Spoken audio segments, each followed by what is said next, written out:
راشد رحمان کا یہاں ملتان کچہری آنا روزمرہ کی بات ہے، مگر توہین رسالت کے ایک ملزم کا دفاع کرنے پر ملنے والی دھمکیوں نے یہ جگہ ان کے لیے غیر محفوظ بنا دی ہے۔ توہین رسالت کے ملزم کا دفاع کرنا آخر وکلا کے لیے اتنا مشکل کیوں؟ کو ڈیفینڈ کرنا تو اس طرح سے ہے جیسے اپنے آپ کو موت کے منہ میں لے جانا، کیونکہ یہاں لوگ یہ دیکھتے نہیں ہیں کہ آپ ملزم کے اوپر الزام سچا ہے یا جھوٹا ہے۔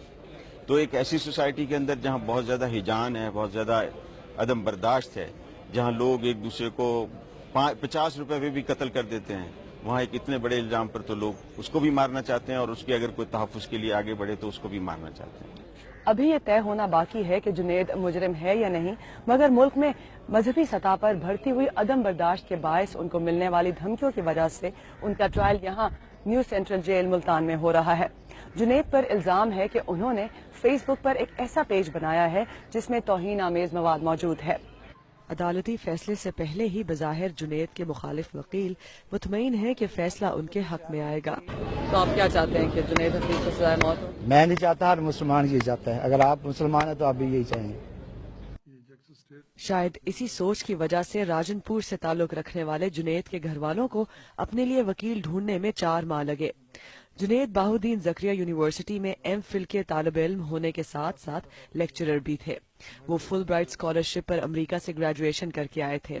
وہ 5ویں جماعت سے ہر کلاس میں پہلی پوزیشن لیتے آئے ہیں۔ جنید کے والد کا موقف ہے کہ یونیورسٹی میں ان کی ترقی ہونے جا رہی تھی، جس کی وجہ سے مخالفین نے جنید پر توہین رسالت کا الزام لگایا، جس کے بعد سے ان کی زندگی مشکل ہو گئی۔